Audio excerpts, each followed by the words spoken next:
Hello दोस्तों, तो कैसे हैं आप लोग। आई होप कि सब अच्छे होंगे। आज हम देखेंगे डी ब्रोगली समीकरण।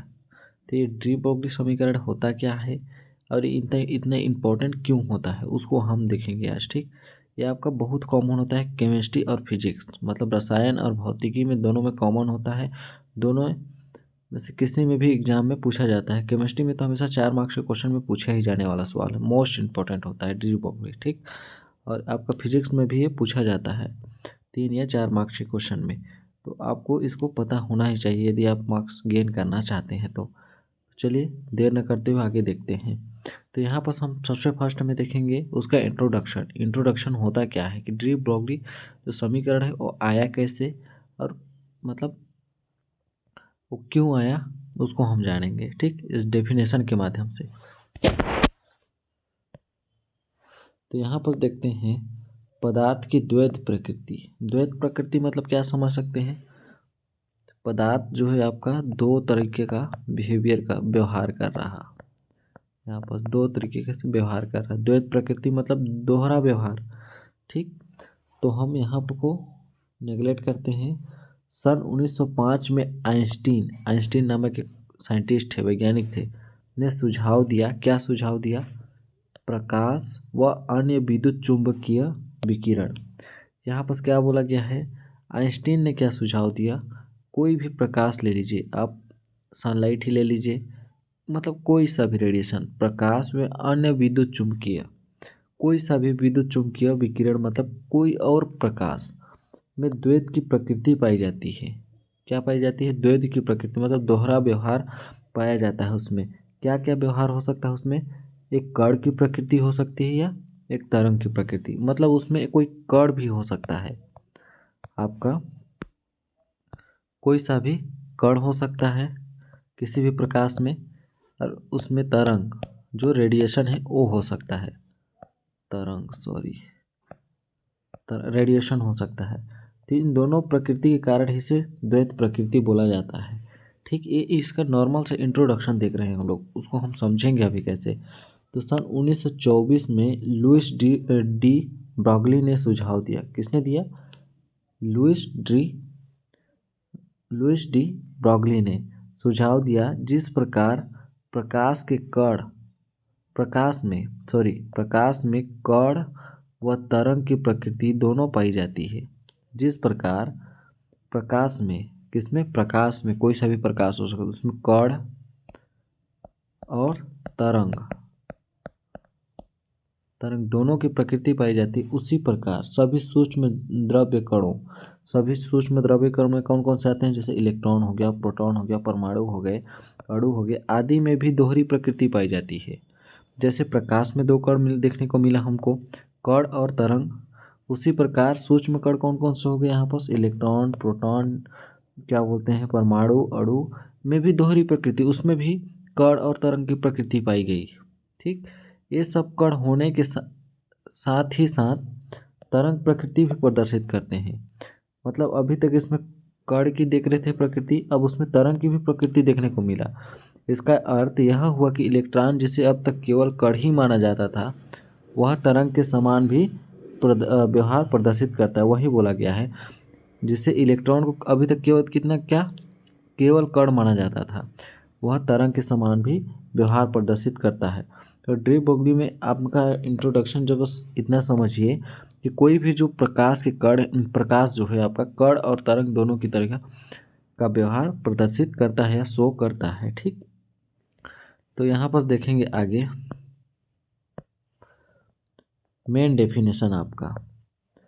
सभी द्रव्य कण मतलब सूक्ष्म द्रव्य कण बोल सकते हैं, द्रव्य कण, इलेक्ट्रॉन, प्रोटॉन, परमाणु, अणु, ठीक, गतिशील रहते हुए तरंग के गुण भी प्रदर्शित करते हैं। एक कण के गुण तो हल्ले हैं इसमें, लेकिन तरंग के गुण भी प्रदर्शित करते हैं। ये आपका मेन डेफिनेशन हुआ। तो ये आपका क्या होता है? डी ब्रोगली द्वैत प्रकृति, पदार्थ की द्वैत प्रकृति हो गई। डी ब्रोगली आपका डेफिनेशन हो गया। ठीक, डी ब्रोगली ने एम द्रव्यमान के कण, जैसे सपोज कीजिए कोई कण है आपका, उसका कुछ ना कुछ वेट होगा, एम द्रव्यमान हो गया आपका, द्रव्यमान मतलब कुछ ना कुछ भार होगा। m द्रव्यमान के कण के लिए जो वेग, यदि वेग बोल रहा है तो किसी न किसी गति कर रहा है तो कुछ ना कुछ मतलब उसमें गति होगी, जिसको वेग v से डिनोट किया। v से वेग v से गतिशील है, मतलब वो अपनी दिशा में या किसी भी दिशा में कुछ न कुछ वेग के साथ जा रहा। ठीक, कौन सा कण? m द्रव्यमान का कण। तो तरंग दैर्घ्य की गणना है तो निम्न में व्यंजक दिया गया है। तो ये जो होता है आपका फाइनल इक्वेशन होता है डी ब्रॉगली का, जिसको आपको डिफाइन करना होता है। इसको निकालना कैसे है उसको हम आगे देखेंगे अभी।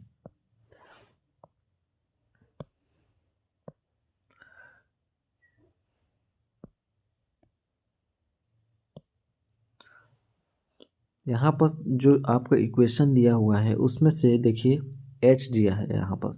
तो h क्या है? आपका प्लांक कांस्टेंट है या प्लांक स्थिरांक है। v को पता चल गया आपका क्या है, यहाँ पर वेग है आपका, एक कण का वेग, मतलब वो एक वेग से या एक क्या बोलते हैं, एक स्पीड से आगे बढ़ रही। ठीक, p जो होता है आपका कण का संवेग हो गया।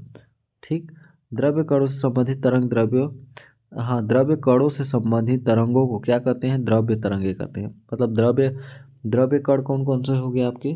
द्रव्य कण इलेक्ट्रॉन, प्रोटॉन, परमाणु, अणु।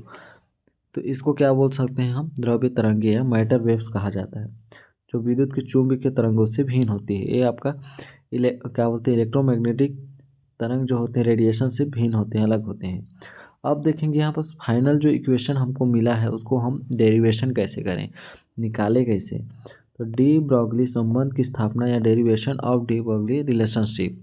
ठीक, तो ये आपका बहुत ही कॉमन होता है, बस देखते जाइए। यहाँ पर बोला है इसमें दो साइंटिस्ट आपके मिले हुए हैं डी ब्रॉगली इक्वेशन में। ठीक, तो यहाँ पर देखिए मैक्स प्लांक के अनुसार, यहाँ पर किसके अनुसार? Max Planck. आपको देखा बताया अभी कि एच क्या होता है आपका? प्लांक कांस्टेंट या स्थिरांक बोल सकते हो, प्लांक कांस्टेंट भी बोल सकते हो। ठीक,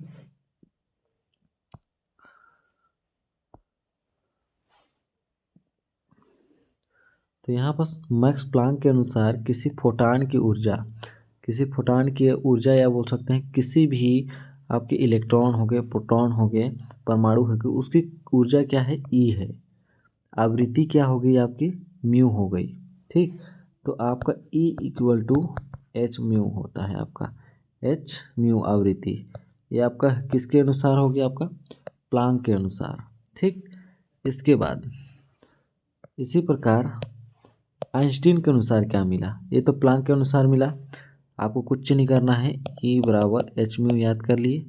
एक इसकी एच मतलब समझ गए, प्लांक कांस्टेंट, तो इसको बोल दिए प्लांक के अनुसार। ठीक, अब आइंस्टीन के आधार पर द्रव्यमान की ऊर्जा से संबंध के अनुसार इसका होता है ई बराबर एम सी स्क्वायर। तो यहाँ पर हो गया आपका आइंस्टीन, सी मतलब समझ जाइए, सी हो गया आइंस्टीन, मतलब सी से कुछ डिनोट मिल रहा है ना आपको।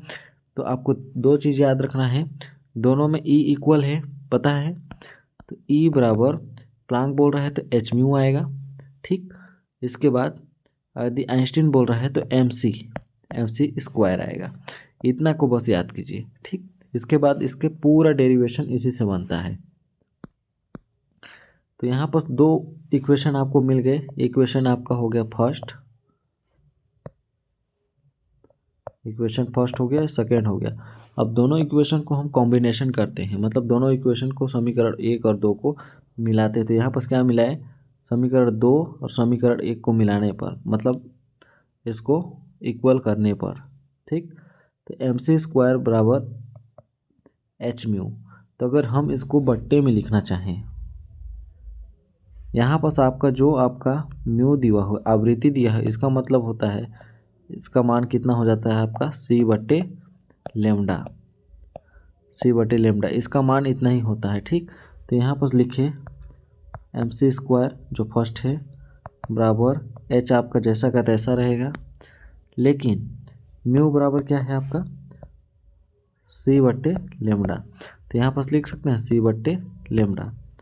ठीक, अगर हम देखें इसको हम पक्षांतर कर दें पक्षांतर करने पर क्या मिलेगा देखेंगे ना। तो आप देखेंगे इस लेमडा को यहाँ ले आइए, क्योंकि इससे यहाँ पर त्रियक गुणा होगा आपका, तो हो गया आपका लेमडा बराबर c/mc² एंड h। ठीक, तो यहाँ पर 2c है और यहाँ पर 1c है, तो यहाँ पर 1c कट गया, 1c यहाँ से कट गया, तो लेमडा बराबर हो गया आपका h/mc। क्या मिला? h/mc, ये मिल गया। तो इसके जगह पे आप p भी लिख सकते हैं, ठीक, लेकिन p कैसे लिखेंगे उसको आप यहाँ पर देख सकते हैं। यहाँ तक तो आपको क्लियर हो गया होगा। फाइनल इक्वेशन क्या था? लेमडा बटे लेमडा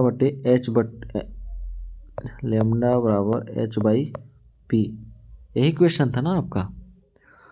तो यहाँ तो इक्वेशन मिल गया आपको, h बराबर h/p, यही इक्वेशन डिवाइड करना था, यही आपका डी ब्रोगली इक्वेशन होता है। लेकिन यहाँ पर देखिए λ/h/mc, इतना तो आपको क्लियर होगा कि आया कैसे, ठीक, लेकिन ये p कहाँ से आया, mc की जगह पे p कहाँ से आया उसको हम आगे देख सकते हैं। चाहेंगे तो आप इतना लिखेंगे उतना ही में आपको फुल टू फुल मार्क्स मिल जाएगा, लेकिन आपको समझना है। तो यहाँ पर आगे देखेंगे कि p कहाँ से आता है। तो डी ब्रोगली ने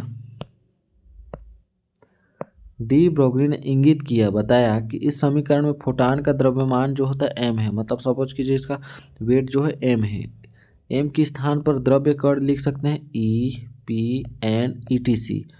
P लिखे यहाँ बस, फिर द्रव्यमान जो होता है m को प्रतिस्थापित कर तथा प्रकाश के वेग c के स्थान पर भी आप p लिख सकते हैं। दोनों में p लिखा जा सकता है, तो कण का वेग v भी रखा जा सकता है। तो आपको देखेंगे mc दिया हुआ है, वेग यहाँ पर c को वेग से डिनोट किया है और v को भी वेग से डिनोट किया है, तो आप c या v लिखें, कोई डिफरेंट नहीं आएगा यहाँ पर, ठीक। ये आइंस्टीन के आधार पर हो गया।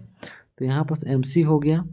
तो mc जो होता है दोनों में कॉमन होता है, क्योंकि m जो होता है m के स्थान पर p लिखा जा सकता है, c के स्थान पर आपका p लिखा जा सकता है जो वेग को रखा गया है, ठीक। तो इसीलिए यहाँ पर लिखा गया है p, दोनों में कॉमन है p, तो दोनों में क्या लिख दिए p। आप चाहें तो e भी लिख सकते हैं, कोई दिक्कत नहीं है, ठीक। तो h हो गया आपका p, लेमडा बराबर h/p, जो फाइनल इक्वेशन बन के आता है आपका ये इक्वेशन। अगर चाहेंगे जैसे आपका आया है λ/h/p, इसको आप चाहेंगे तो कैसे लिख सकते हैं, यहाँ पर लिख देता हूँ λ/h/p, इसको चाहेंगे तो कैसे लिख सकते हैं, इसको यहाँ पर ले आइए, इसको यहाँ पर ले आइए, p बराबर हो गया आपका h/λ, जो यहाँ पर दिया हुआ है पक्षांतर करने पर। तो ये होता है आपका सिंपल सा किसका, डी ब्रोगली का इक्वेशन। तो आई होप आपको अच्छे से क्लियर आया होगा। मिलते हैं अगले नेक्स्ट वीडियो में, तब तक के लिए धन्यवाद।